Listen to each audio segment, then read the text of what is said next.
जय श्री कृष्णा। कैसे हैं आप? प्रारंभ करते हैं श्री यमुना सर्वस्व, जिसके लिए हम अपनी कृतज्ञता और श्रद्धा के साथ स्मरण करते हैं।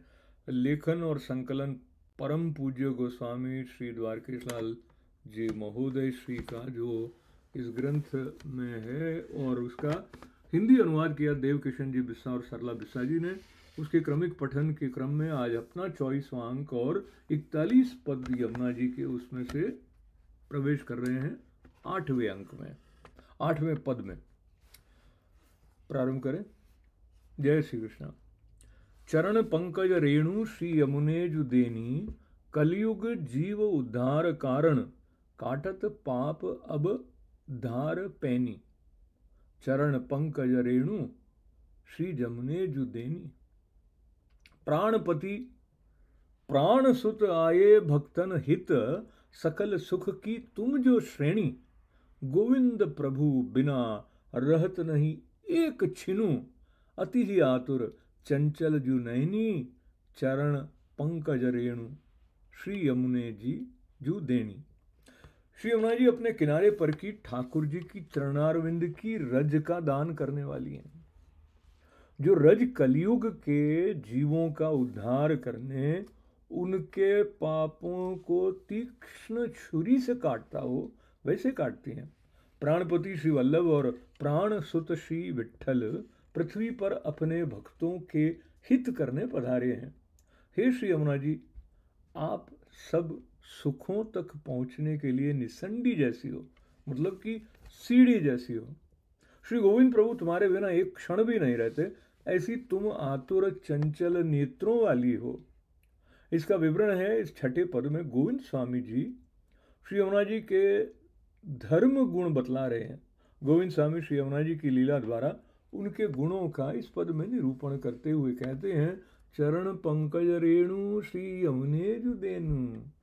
श्री यमुना जी के चरण अलौकिक कमल जैसे हैं। ये कमल सर्वप्रथम शेष नाग पर पौड़े भगवान की नाभि में से प्रकट हुआ है, अतः ये लौकिक नहीं अलौकिक है। ये कमल अति लाल रंग का है, ये अति कोमल और सुगंध वाला है। श्री ठाकुर जी और श्री यमुना जी के चरणों को दिव्य कमल रूप कहने में आता है। श्री ठाकुर जी और श्री यमुना जी के चरण भी अनुराग के लाल रंग से शोभायमान है। ये अति कोमल और दिव्य सुगंध वाला भी है। जैसे कमल मनुष्य को शीतलता और सुख देता है, वैसे ही श्री ठाकुर जी और श्री यमुना जी के चरण कमल भी आश्रितों को हृदय की शीतलता, सुख और अभय का दान करते हैं, इसलिए इन्हें चरण कमल कहते हैं। श्री ठाकुर जी और श्री यमुना जी ब्रज में खुले चरणारविंद से चलते हैं। ठाकुर जी चरणों में पादुका धारण नहीं करते हैं। ब्रज की रज ठाकुर जी के चरणारविंद में लगती है। श्री यमुना जी के किनारे ब्रज में जितनी रज विराजती है, वो सब रज ठाकुर जी की, स्वामिनी जी, श्री यमुना जी और ब्रज भक्तों की चरण कमल की रज है। अतः ये रज भी भगवत स्वरूपात्मक है। श्री महाप्रभु जी कहते हैं कि जल करता रज विशेष प्रमाण में है। रज का प्रमाण पुष्कल है, इसलिए अभेद शब्द का प्रयोग किया है, यानी जिसका माप नहीं हो सकता। ये उत्कट है। इसमें अलौकिक भगवद रस प्रकट रूप से विराजते हैं। अलौकिक रत्न कणिका इस रज में झलक रही है। ऐसी ठाकुर जी की चरण रज अति दुर्लभ है। बड़े बड़े ऋषि मुनि भी इसे प्राप्त नहीं कर सके हैं। ऐसी अलौकिक और महादुर्लभ भगवत चरणारविंद की रज श्री यमुना जी अपने भक्तों को प्राप्त कराते हैं। ऐसी श्री यमुना जी अभय दान दक्ष महोदार हैं, कृपा की सागर हैं। जो जीव श्री यमुना जी से बहुत दूर रहते हैं, 7 सागर पार रहते हैं, उन जीवों को भी यमुना जी कृपा कर अपने पास बुलाते हैं। अपने किनारे पर की ठाकुर जी की चरण रज का दान करती हैं। श्री हरिराय जी श्री यमुनाष्टक की टीका में कहते हैं कि श्री यमुना जी के किनारे की रज अलौकिक भगवद स्वरूपात्मक है। ये रज अपने शरीर पर लगती है। इस भौतिक शरीर को श्री ठाकुर जी की अलौकिक श्री अंग का स्पर्श करने का अधिकार नहीं, लेकिन यमुना जी कृपा कर श्री ठाकुर जी के श्री अंग का हमें स्पर्श करवाती हैं। जीव चरण रज प्राप्त करने के लिए जाता है, ये तो मर्यादा है, लेकिन श्री यमुना जी सामने आकर चरण रज का दान करती हैं, ये पुष्टि है। श्री यमुना जी की ये चरण रज इतनी अलौकिक है कि इसमें लौटने से और पूरे शरीर पर लगने से अपना भौतिक शरीर तनुनवत्व हो जाता है, अलौकिक बन जाता है। इसलिए महाप्रभु जी ने यमुनाष्टक में कहा है तनुनवत्व मेतावता। श्री गोसाई जी ने नवरत्न ग्रंथ पर प्रकाश नाम की टीका लिखी है। उसके प्रारंभ में मंगलाचरण करते श्री महाप्रभु जी अलौकिक चरण रज का स्वरूप बतलाते हैं। चिंता संतान हंतारो। श्री महाप्रभु जी और श्री गोसाई जी एक ही स्वरूप हैं। इनमें भेदभाव या अधिकता न्यूनता का विचार नहीं करना। अतः महाप्रभु जी की चरण रज भक्तों की समस्त चिंताओं का नाश करती है। यही कार्य श्री ठाकुर जी यमुना जी की चरण रज भी करती है। अतः गोविंद दास कहते हैं कि यमुना जी के किनारे विराजती चरण रज अपनी सकल चिंताओं का नाश करती है, उद्वेग का नाश करती है। इसलिए हम स्नान कर अपरस में सेवा के लिए तैयार होते हैं, तब हम चरणामृत लेते हैं।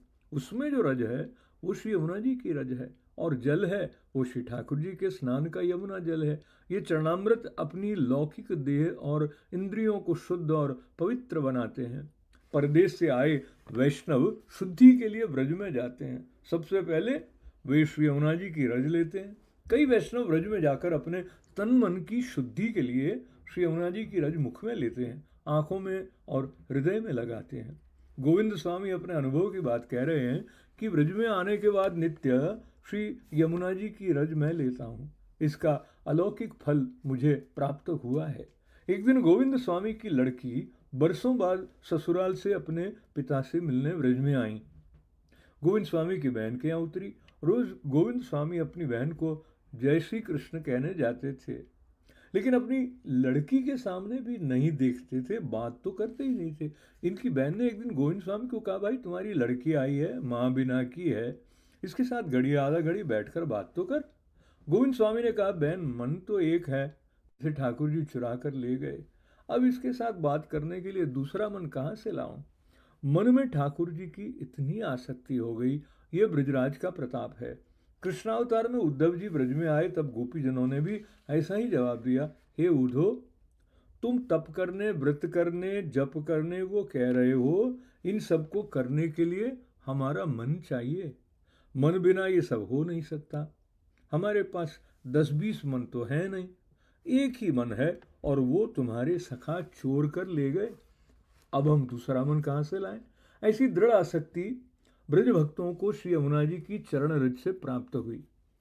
गोविंद स्वामी कहते हैं, चरण पंकज रेणु जमुना जू देनु। यमुना जी के किनारे अकेले शुद्ध पुष्टि जीव ही नहीं आते हैं। पुष्टि जीव, पुष्टि मर्यादा, पुष्टि प्रवाही जीव भी आते हैं, मर्यादा जीव भी आते हैं, प्रवाही जीव भी आते हैं। सबको चरण रज प्राप्त होती है, लेकिन जिसका जितना अधिकार उतना ही फल उसे मिलता है। इस चरण रज से क्या फल मिलता है? तो गोविंद स्वामी कहते हैं, कलयुग जीव उदाहरण कारण काटत पाप अब धार पैनी। अभी कलयुग है, पुष्टि जीव भी कलयुग के दोषों वाले हैं। जैसे नारियल के ऊपर छोतरा होता है, वैसे ही कलयुग के दोष हमसे लिपट गए हैं। ऐसे नारियल को छोलने के लिए धारदार छुरी चाहिए। ये दोष कलयुग के सामान्य साधनों से दूर नहीं होते हैं। ऐसे दोषों को दूर करने के लिए श्री यमुना जी की रज रूपी धारदार छुरी काम करती है। ये हमारे सब पापों को काट उखाड़ फेंक देती है, जीव को उद्धार के लायक बनाती है। अब शंका होती है कि जब ब्रह्म संबंध करने से जीव के सभी दोष निवृत्त हो जाते हैं, तो फिर हमारे उद्धार के लिए यमुना रज की क्या जरूरत है? महाप्रभु जी की वाणी को हम समझ नहीं सके। ब्रह्म संबंध से दोष निवृत्त हो जाते हैं, ये ठीक है, पर नाश नहीं होते हैं। ब्रह्म संबंध लेने के बाद हम दूसरे पाप कर्म भले ही नहीं करते हों, लेकिन असमर्पित, अन्याश्रय, दुस्संग, असदालाप जैसे दोष तो हम करते ही हैं। ये सब दोष किसी साधन से दूर नहीं होते हैं, केवल यमुना जी की रज से ही दूर होते हैं। श्री यमुना जी ऐसे कृपा सागर हैं, हमारे दुखों को दूर करते हैं। लेकिन इसका अर्थ ये नहीं कि हमें सुख मिलता है। दुख निवृत्त होना और सुख प्राप्त होना, ये दोनों अलग अलग बातें हैं। अतः दूसरी कड़ी में गोविंद स्वामी कहते हैं कि यमुना जी की रज हमें सुख का दान किस रीति से करती है, इसका रहस्य बताते हैं। प्राणपति प्राणसुत आये भक्तन हित, सकल सुख की तुम होजू श्रेणी। गोलोक में प्राणपति श्री वल्लभ और प्राणसुत श्री विट्ठल पुष्टि जीवों के कल्याण के लिए पृथ्वी पर पधारे हैं। श्री वल्लभ को प्राणपति कहा है। प्राण यानी ठाकुर जी। उनके पति श्री वल्लभ ठाकुर जी ने आज्ञा की थी कि मुझे तुम्हारे यहाँ पुत्र बनकर प्रकट होना है, इसलिए तुम लग्न करो। तब ठाकुर जी पुत्र बनकर गुसाई जी के रूप में प्रकट हुए, अतः गुसाई जी को प्राणसुत कहा है। इसी तरह श्री यमुना जी नित्य लीला से बिछुड़े जीवों के उद्धार करने सारस्वत कल्प में पृथ्वी पर पधारे।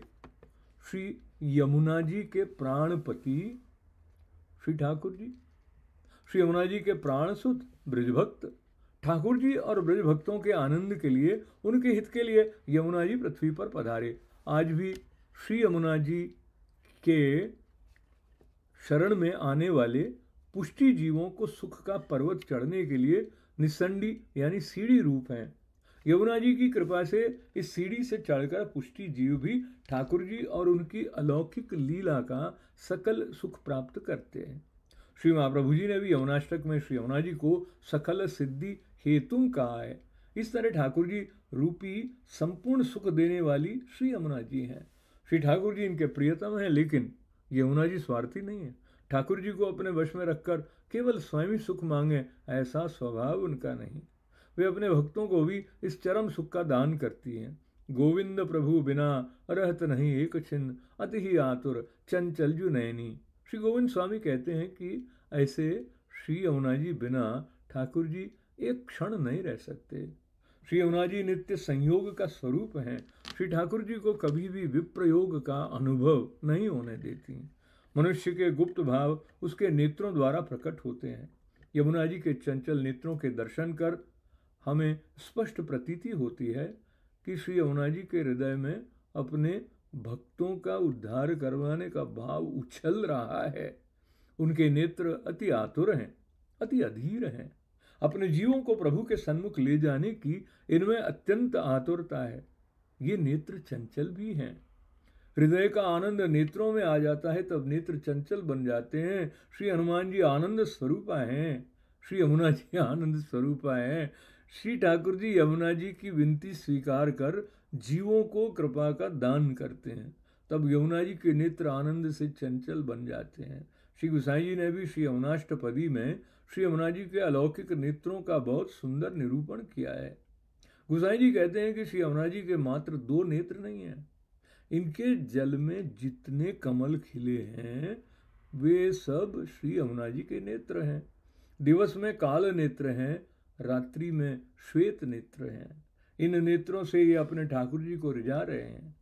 जैसे वेणुगीत में हरिणियों ने अपने सुंदर नेत्रों से प्रभु की पूजा की, वैसे ही यमुना जी भी अपने नेत्रों से ठाकुर जी को प्रसन्न करती हैं।